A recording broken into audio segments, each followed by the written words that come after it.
Hello, it's a Tuesday, though as you may or may not have noticed, it's a week later than it should be for me to upload a video. Now that was half because I was lazy and didn't want to make a video, and it was half because I was trying to experiment and see if anyone would actually notice. But now it's midwinter break, and I decided there's really no excuse for me not to make a video. Kate. So here we are. In my women's lit class, we just finished reading the play Antigone.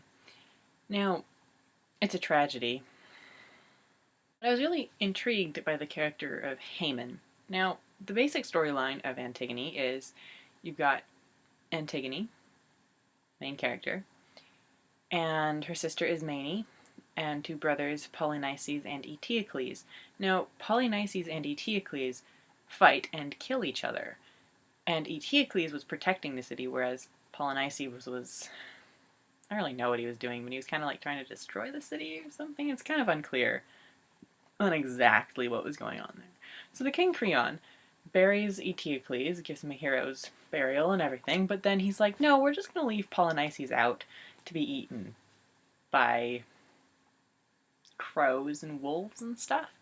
And Antigone's like, this is my brother. I'm not going to let that happen to him. And so, against the king's orders, she goes and she buries him. And so the king is like, well, we have to punish you. And so he's punishing her. But his son Haman is actually betrothed to Antigone, and he says, no, Dad, don't. So there's this whole father-son conflict going on, and you never really get a sense of whether Antigone and Haman are actually in love with each other, because they don't really interact in the play. And so I wondered about that for a long time until the very end, when I think it's made clear that I don't know if Antigone loved Haman, but I think Haman loved Antigone.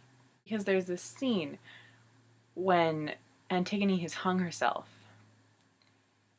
and Haman is weeping over her dead body, and it was very, very touching, you know? And then he stabs himself, which was also very touching.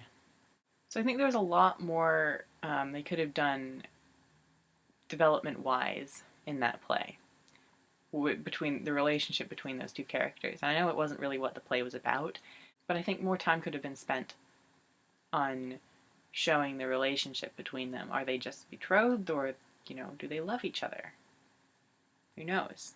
And I was noticing that because I'm in my Shakespeare class, we're reading As You Like It, and Rosalind and Orlando fall in love like that. Like one scene, they're just kind of talking, and then the next scene she's waxing poetic about him and just calling him the father of my child and stuff, and it was very it's a very fast-paced romance. Anyway, see you in another 2 weeks.